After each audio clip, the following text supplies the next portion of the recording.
Hola amigos, bienvenidos a una nueva edición de su programa Diálogos Mineros. En esta ocasión tenemos a un gran invitado. Esta vez nos acompaña el doctor Elmer Cuba, socio fundador de la empresa Macrocónsul. Doctor Cuba, ¿qué tal? ¿Cómo está? Hola, ¿qué tal? Un gusto estar con ustedes en esta oportunidad. Doctor Cuba, sí, justo quisiéramos conversar un poco con usted sobre algunos temas importantes de este, digamos, tema minero. Por ejemplo, minería ilegal, doctor. Más o menos cuánto mueve esto, todo ello. Sí, debe estar alrededor de unos 3.000 millones de dólares, ¿no? De valor agregado de exportaciones, que en parte sale por Perú, en parte sale por Bolivia. Es un calibre importante, ¿no? Similar al narcotráfico, digamos. Y este valor es por año. Es por año, efectivamente. Ahora, ¿por qué esto, digamos, es tan, si se puede decir, por qué es tan un buen negocio, digamos, por qué crece cada vez más? Claro, es un buen negocio, primero porque en el caso del oro, porque el precio está en 2.500, cuando históricamente ha estado pues debajo de 1.000, ¿no? Entonces, quizá la cifra que te acabo de dar puede ser más alta este año por el valor del precio del oro, ¿no? O sea, puede El ser más valor de alto. las exportaciones puede llegar pues, a 3.500, 4.000 millones de dólares, pero normalmente es un mercado de 2.000 millones de dólares, solamente el oro ilegal, ¿no? Justamente conversábamos también en un diálogo minero anterior con el este, este, eh, doctor Castilla. Luis Castilla nos comentaba que si bien es el oro ahora, en el futuro podría ser el cobre. ¿Coincide usted? Digamos, uno de los Sí, es más difícil porque el oro es más fácil de, como tiene más valor por tonelada, ¿no? O por onza, es más fácil de sacar y contrabandear. El cobre es más industrial, es más fácil digamos, de pararlo, ¿no? No hay grandes, o sea, es más difícil que salga por la frontera cobre, digamos. pero Es más cree, pesado y más barato. pero cree que esto puede hacer, digamos, acá en unos años pase del oro para el cobre, digamos, la tendencia de la Sí, minería no, ilegal. no creo mucho eso. El oro sí, pues el oro es mucho más líquido. Se puede vender oro a cualquier inescrupuloso también, o a la India, bancos centrales, o a un joyero, ¿no? En cambio el cobre, no, el cobre es de uso industrial, es más fácil hacer el track de eso, ¿no?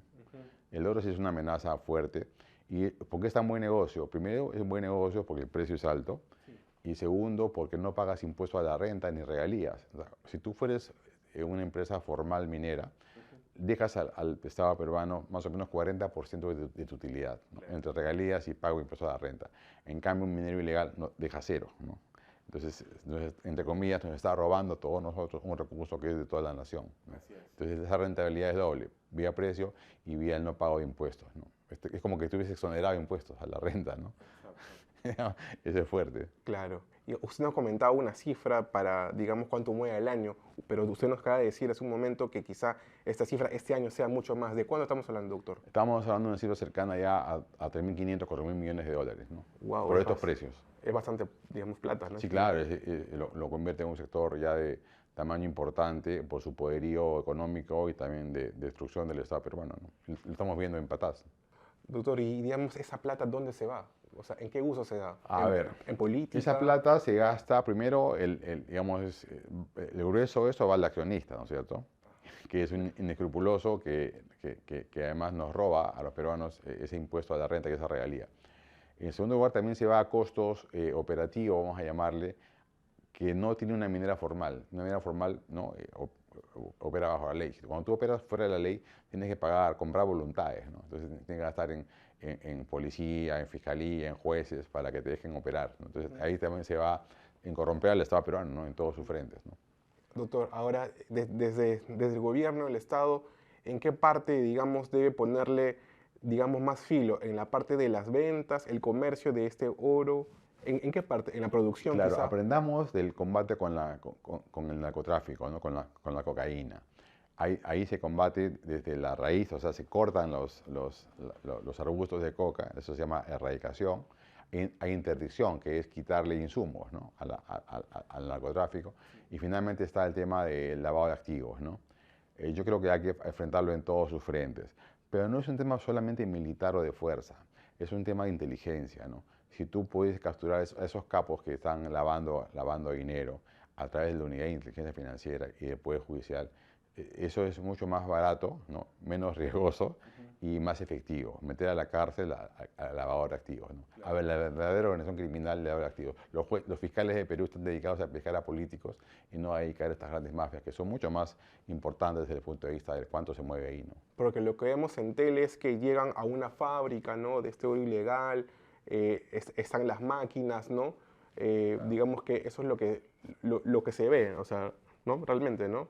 Sí, pero tienes que agarrarlo por el lado de los impuestos, ¿no? Cuando discrepan su ritmo de vida con sus ingresos, ahí los agarras vía SUNAT. O sea, la SUNAT tiene que jugar un rol importante acá en esos casos, ¿no? Por ejemplo, SUNAT, ¿qué, digamos, puede hacer? ¿Cuáles serían las Puede medidas? discrepancias entre tu gasto Ya.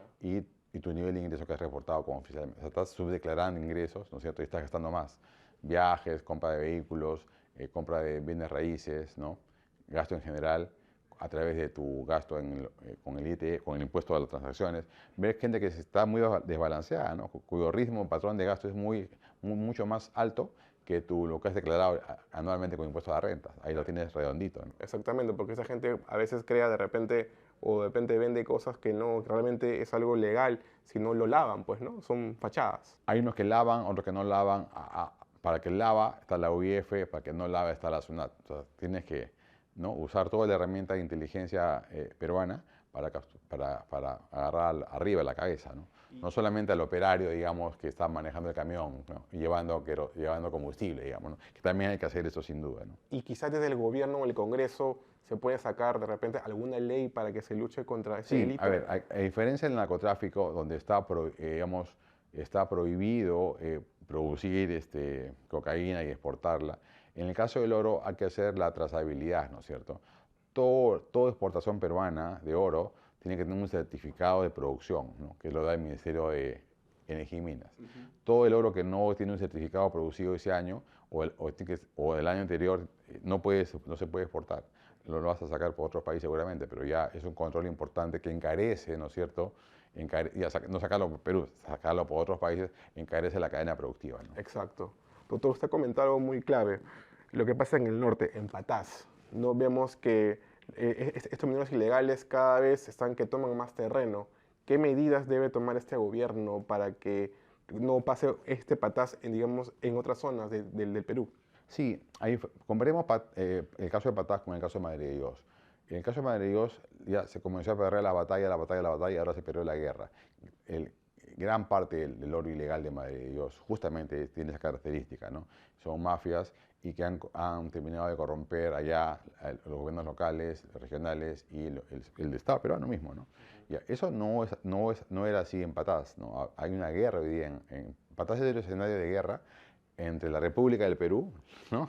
Las leyes peruanas, hasta donde llegue el Estado, y el mundo de la ilegalidad.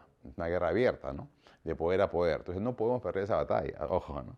Ya, la otra la cedido porque además mucha debilidad estar en la selva peleando ahí, pero acá esta batalla tenemos que ganarla, ¿no? Y ya es una cosa entre civilización y la barbarie, ¿no? Entonces, un Estado que se respeta tiene que poner coto a eso. Y por eso yo sugiero poner mucho más empeño, no solamente en el lado de normatividad, sino en este caso fuerza, ¿no? Ya estamos hablando de un territorio declarado de emergencia y con bases militares, ¿no? A ese nivel. No podemos perder esa batalla. Si ya pierdes eso, ¿qué te queda, no? Porque le creemos que el gobierno, el estado de emergencia lo prorroga cuatro, cinco veces, pero hasta el momento no hay, Sí, digamos, pero tiene que entrar resultados. con herramientas ya de corte más militar, ¿no? Bases militares, y también el tema de reinfo, ¿no? Quitarles esa protección pseudo legal para ya atacar el tema de raíz, ¿no? Doctor, y quizá yendo a un futuro, en el peor de los escenarios, si es que nosotros perdemos la batalla, ¿qué es lo que nos espera? Ya ves un Estado totalmente debilitado, penetrado por mafias, incluso en el Congreso. Es un país que pierde la brújula, ¿no? No puede perder la brújula, menos en un sector que es uno de los sectores más importantes del país, ¿no? La minería ha hecho que el Perú figure en las listas mundiales como un país productor de materias primas, ¿no? Casi no hay ningún otro sector que nos ponga en ese nivel de competitividad mundial, ¿no? Eso, en lo que tú eres mejor, no puedes perder la batalla contra la informalidad, ¿no? Ujú. Usted mencionó también el reinfo. Si bien es cierto, tiene vigencia hasta fin de año, hasta diciembre. Lo que ha hecho el gobierno es, como reemplazo, sacar esta ley MAPE, ¿Usted ha podido ver la ley más o menos de cuál, si está bien estos cambios, cuáles serían los No, no he beneficios? entrado a los detalles de la norma, pero entiendo que de acá, en los próximos meses, se va a debatir fuertemente ya cómo digamos, reorganizar el tema de Reinfo y esa batalla legal hay que darla en aras del Perú moderno, ¿no? Así es, y como dice, esta batalla se va a tomar en el Congreso finalmente, ¿no? Sí. Digamos, justamente en la mesa directiva hay un presidente con muchas críticas que, digamos, tiene vínculos con la minería ilegal. Bueno, tendría vínculos. Sí, pero digamos, el resto del Perú es más grande, ¿ah? Y tiene que expresarse en los votos, ¿no? Y si no son los votos de ahora en el Congreso, serán los votos en el siguiente Congreso. O sea, el Perú que quiere un país moderno y en paz es más grande, ¿no? Y no está representado en el Congreso en esa magnitud. Más bien las mafias están sobre representadas, ¿no? Eso sí es verdad, doctor. Doctor, pasando ya a otro tema, minería formal. ¿Usted ve que en este gobierno que tiene interés para que se destraben, digamos, más proyectos mineros? ¿Ve el interés? A ver, el interés en verdad básico es del accionista, ¿no? La firma quiere sacar un proyecto minero porque es lo que corresponde pues, a un empresario, ¿no es cierto? El interés viene de ahí. Y el interés del Estado tiene que ser apurar ese proceso, no alargarlo, ¿no? Porque cada año de postergación de un proyecto es un año que se pierde ingresos. O sea, ese municipio, ese gobierno local, el mismo gobierno central pierde, ¿no es cierto?, el canon y el impuesto a la renta. Lo estás pateando. Es lo mismo que el accionista. No solamente perjudicas al accionista, perjudicas ese 40% de la utilidad que llega al Estado peruano. O sea, eso no entra en la cabeza de un funcionario público, ¿no? Cada día que él se demora por desidia o por cualquier otra razón, es un día menos de ingresos públicos, ¿no? Es un poco el mundo al revés, porque el Estado peruano velo como accionista. El Estado peruano se lleva 40% de la torta, ¿no? Claro. Es el principal accionista de la unidad, ¿no? Claro. Entonces, debe ser el principal interesado en sacar adelante el proyecto, porque va a cobrar, ¿no es cierto?, 40% de la utilidad, no es menor, entonces tendría que alinearse los astros. ¿Y cómo se alinean? Justamente respetando todos los procesos, o sea, no estoy hablando de quitar ningún proceso, simplemente acelerarlos. Si necesitas trabajar más tiempo, pon más personal. Si falta gente, pon doble o triple personas. O sea, no puedes tú tener el mismo grupito aprobando proyectos cuando cada año que cuesta el retraso vale cientos de años el sueldo de esas personas. Entonces, no, mejor pon pues cuadrilla de expertos que trabajen a tiempo completo en 3 jornadas, ¿no? Por todo el tiempo, porque eso es más barato que esperar un año más de postergación, ¿no? O sea, el Estado no está pensando de manera inteligente eso, ¿no? Como accionista, no se ve como accionista y es el principal accionista.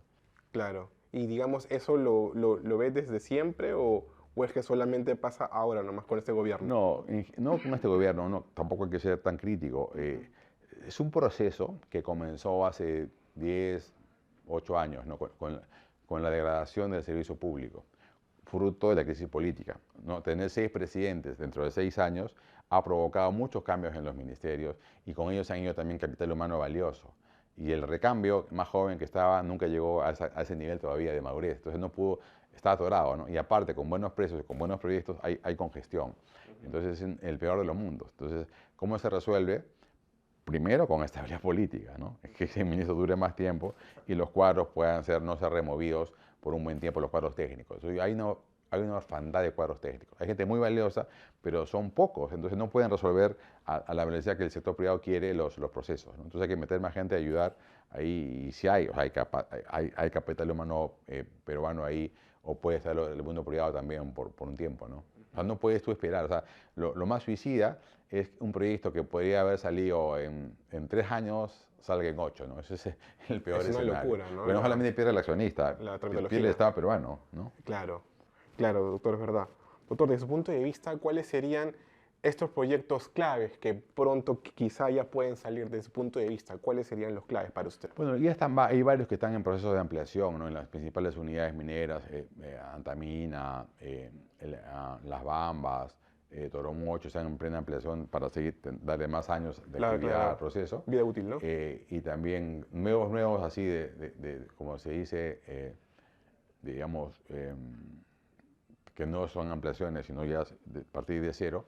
Greenfield son Tía María, por ejemplo, Zafranal en Arequipa y en el norte, en Cajamarca, estas medidas importantes que se están anunciando en estos días, ¿no? Michiquillay, entre otras.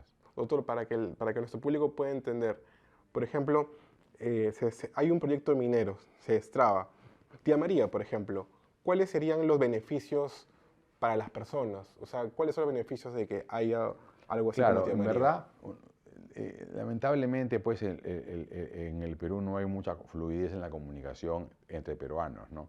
Y entre distritos, entre valles, entre regiones. Estamos muy ensimismados viendo al ombligo. Una comunidad campesina o un barrio o un distrito, una provincia donde se descubra una unidad minera, tendría que ser fiesta, ¿no? Fiesta patronal. ¿Por qué?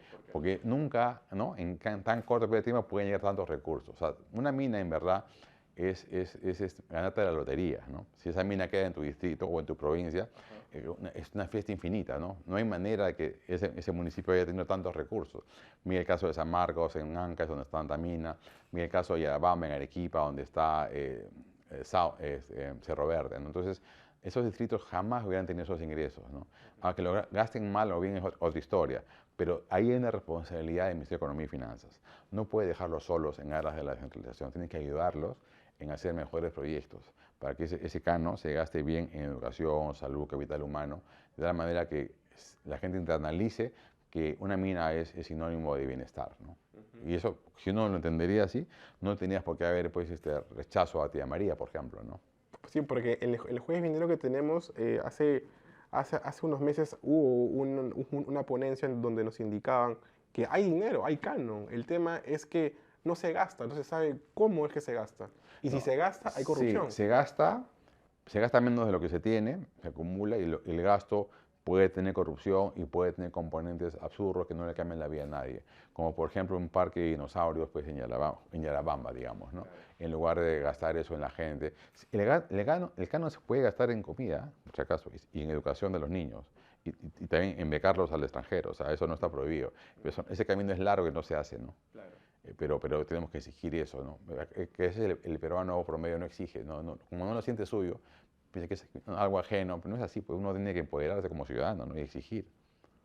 Es como exigir en que gastar bien los impuestos, ¿no? Es lo mismo, el canon son ingresos finalmente tributarios, ¿no? Ahora, un proyecto minero, doctor Cuba, genera también más trabajo, más impuestos, más A empresas. ver, ¿cuál es el ADN de un proyecto minero? Cuando el Perú exporta una materia prima, minería metálica, tiene dos atributos. Primero, fabrica dólares, hace que el dólar en el Perú sea estable, ¿no? Y potencia el sector externo peruano en una economía abierta como Perú al mundo, con TLCs abiertos, es muy potente una minera, porque pues más exportaciones, te fortalece el mundo externo y ayuda a la estabilidad del dólar.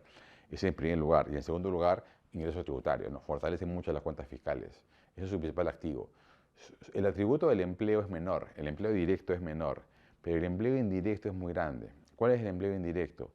Como 50% de los impuestos a la renta toma la forma de canon, ese canon efectivamente por ley tiene que ser gastado pues en infraestructura y es ahí donde radica la mayor aporte al empleo, ¿no? También está el empleo, digamos, por cada trabajador, entre 4 y 5 empleados indirectos que genera la mina, ¿no? En la parte de proveedores. O sea, el grueso de empleo generado por la actividad minera no está dentro de la mina, está en todo lo que se ha hecho para que la mina produzca, ¿no? Todos esos insumos que cobra en el mundo de los proveedores, digamos, ¿no? Ujú. De acuerdo, doctor.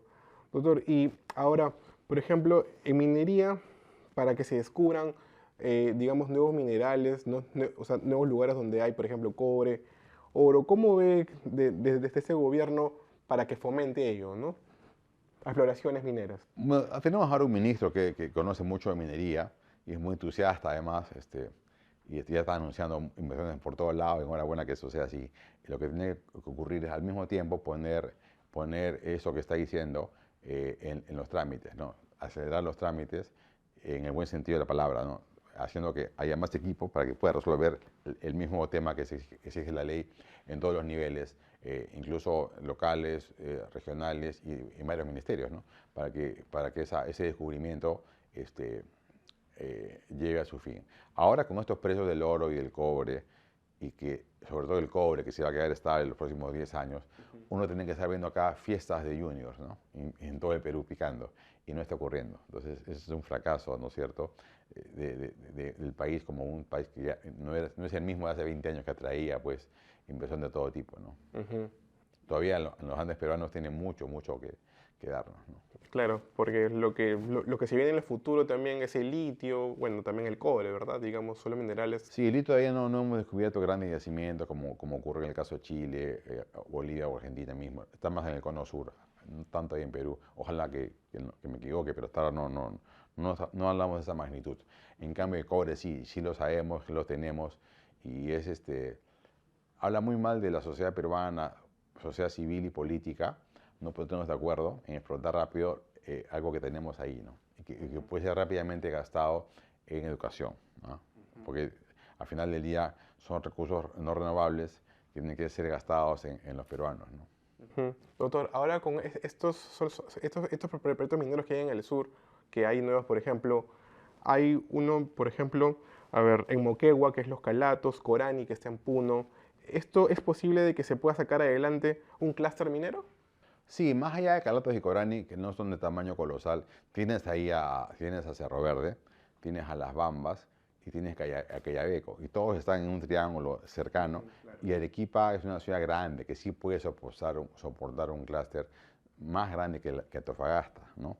Porque tiene más carga ahí, y tienes universidades, tienes buen puerto cerca, Matarani, y un buen aeropuerto, ¿no? Entonces, naturalmente Arequipa tiene que ser el hub minero de Perú por la concentración, ¿no? Y quizá otro más chico al norte, cuando salgan estos grandes proyectos de Cajamarca, ¿no? Podría también tener un sub-hub allá, ¿no? Pero bastaría de que Arequipa sea para que desde ahí des los servicios que necesitas, ¿no? Y sacar adelante ese clúster, eso es trabajo de quién, de quién dependería. A ver, de una coordinación, porque esto hay que coordinarlo, del Estado peruano con los proveedores, ¿no? Y dar ciertas facilidades allá para que eso pueda ocurrir en esa ciudad, ¿no? Es en el sur, doctor. Y estamos, digamos, en el norte, ¿es posible también un clúster en el norte? No necesariamente, porque no puedes tener clases en todo lado, ¿no? Que sea uno por países, pues sería suficiente. En el norte sí requiere ciertas alianzas, como por ejemplo, si salen varias minas a la vez, podrían compartir un puerto, un muelle, podrían compartir un ferrocarril, ¿no? O sea, porque una no puede pagar eso, pero varias juntas podrían pagar una infraestructura más potente y el costo unitario de cada una sería más barato, ¿no? De acuerdo, doctor Cuba. Doctor Cuba, para ir a otro tema y también ya ir acabando la entrevista, ¿qué medidas podría sacar el gobierno en general para que haya, digamos, más proyectos mineros, más inversiones? Digamos, no, quizá en estos meses o de repente en el tiempo que viene, ¿no? Esos años. Yo insisto en el tema de la tramitomanía, ¿no? Porque es una manía, ¿no? La tramitología sería el estudio del trámite, ¿no? Entonces tenemos una manía por fabricar trámites y eso tenemos que resolverlo. Porque por lo demás, mira, todo lo que no sea, todo lo ajeno a eso tiene todos los checklists. Mira el precio, o sea, los precios son pues de locura, ¿no? Que hemos tenido estos precios tan altos tanto tiempo y se espera que sigan indefinidamente altos por muchos años. Tenemos recursos mineros, tenemos gente muy capaz, la minería peruana es de clase mundial, están acá los principales operadores, ¿no? Del mundo. Entonces, ahí no está el problema. El problema está en la gestión pública, que no se está alineando, ¿no? con lo que tendría que ya ser un boom peruano de cara a fortalecer las cuentas fiscales, por ejemplo, que están un poco débiles, y hacer posible, digamos, gastar ese dinero sabiamente, ¿no? Como corresponde, en capital humano, ¿no? Entonces, doctor, lo que nos falta, ¿qué es entonces? ¿Voluntad política? Gestión pública, pura gestión pública que ha sido debilitada por crisis política. Entonces, volvemos nuevamente a la política es crucial, no podemos dejarla de lado, ¿no? No es lo mismo un ministro, digamos, que entienda esto que un ministro antiminero, ¿no? Por ejemplo, Claro. que hemos tenido, además. Hemos pasado por Hemos ello. tenido hasta una premier antiminera, ¿no? Lo cual pues, es el mundo al revés, ¿no? No me imagino un país que tenga un producto tan potente y a su vez ponga una autoridad máxima que sea anti eso, ¿no? Como imagínate en Arabia, que es petrolera, poner un ministro antipetrolero, pues no existiría, ¿no? Claro. Eso nos ocurre a nosotros. Claro. Ese es en el mundo legal. Y en el mundo informal poner autoridades máximas en el legislativo que sea más propensa al mundo ilegal. Eso ya es el colmo, ¿no? Así es, doctor Cuba. Doctor Cuba, desde su punto de vista, el trabajo que se hace desde el MEF, ¿cómo se viene haciendo en general? ¿Está haciendo un buen trabajo? ¿Algo, Sí, algo que mira, mejorar? el MEF ha tenido que luchar el año pasado con una recesión fruto del fenómeno del Niño y la inflación alta por más de 3 años y fue recesivo y la postura fiscal tuvo que ser expansiva y efectivamente eso generó un déficit fiscal. este año también, este año la economía no está saliendo sola. O sea, efectivamente ya no hay niños, ¿no? Y está rebotando la pesca y el agro, pero la postura fiscal es expansiva. Tú ves la inversión pública, está jalando la economía. Será pequeñita, no es tan grande como la privada, pero está jalando la economía. Entonces, y tienes pues, segundo año de déficit fiscal. Está haciendo su trabajo. Ya el próximo año, cuando Perú ya se estabilice un crecimiento interesante, va a haber mejoras en las cuentas fiscales, ¿no? Pero no puede pedir la cuadratura del círculo. O pide un ajuste fiscal y la economía no crece, o crece y te ajusta después, ¿no? Estamos haciendo lo segundo, ¿no? Pero no se sabe explicar de esa manera, ¿no? Tampoco podemos ponernos tan ortodoxos y pedirle al mes ahorita un ajuste fiscal pues, en los próximos 3 meses que tumbe la recuperación para cumplir la meta que se ha puesto, ¿no? Entonces hay que saber explicar, y los economistas lo saben, ¿no? Y eso es transitorio. Las cuentas fiscales peruanas van a mejorar el próximo año sin duda, ¿no? Y como ustedes también ¿cómo se llama indicaron en el, ¿cómo se llama Banco Central de Reserva, que el Perú iba a crecer este año más o menos un 3%? Bueno, es un estimado alto del Banco Central.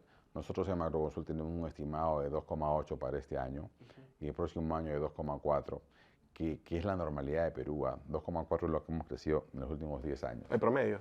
El promedio, sí. Casualmente coincide con el promedio, digamos, ¿no? Claro. Pero, y eso es así por la crisis política nuevamente, que no solamente afecta a la minería, la crisis política afecta a todos los sectores. Ha hecho daño por, digamos, varios lados. Ha hecho daño, sin duda, que sin crisis política la economía debería estar yendo al doble, ¿no? Tranquilamente. O sea, 5%. Sí, la economía está equipada para eso. La economía peruana es como un resorte apretado por la política, ¿no? Lo sueltas y esto va para arriba. Tenemos una macroeconomía muy potente, ¿no? De acuerdo. Doctor Cuba, y para finalizar, ¿cómo califica el trabajo del señor Mucho en el MINE en ese momento? ¿Está haciendo un buen trabajo? ¿Que digamos, se puede de repente hacer algunos cambios, mejoras? No, a ver, yo creo que qué bueno que tengamos un ministro como Mucho en el Ministerio de Energía y Minas, muy superior a los últimos que ha habido con estos últimos presidentes, pero yo quisiera que ese entusiasmo lo ponga también abajo, ¿no? Líneas abajo, que vayan a la velocidad de sus palabras, vayan los procesos también que están debajo del ministerio, ¿no? Sobre todo, digamos, los tiempos para un proyecto minero salga más rápido. Los permisos, ¿no? Efectivamente, claro. Los permisos que Es demoran una idea años. constructiva que siempre hay que hacer, ¿no? De acuerdo, doctor Cuba. Doctor Cuba, le dejo un minuto para un mensaje final ante la cámara y nos pueda... Un mensaje final para ya acabar con la entrevista. Sí, cómo no. A ver, mira, en la historia de los últimos 500 años, Perú en el mundo ha sido conocido, la minería ha puesto a Perú en el mundo, ¿no? Y no podemos bajar la guardia. Tenemos recursos importantes sin explotar y población hambrienta, 30% de pobres, 30% de vulnerables, niños con baja educación. Entonces, ¿qué mejor usar esos recursos que nos ha dado la naturaleza para gastarlo de manera eficiente en los próximos 10 y 20 años y así cambiar poco a poco la cara del país, ¿no? Doctor Cuba, muchas gracias por el tiempo que nos ha dado hoy. No, un gusto. Hasta luego, doctor Cuba. Bueno, amigos conmigo será hasta la próxima. Gracias.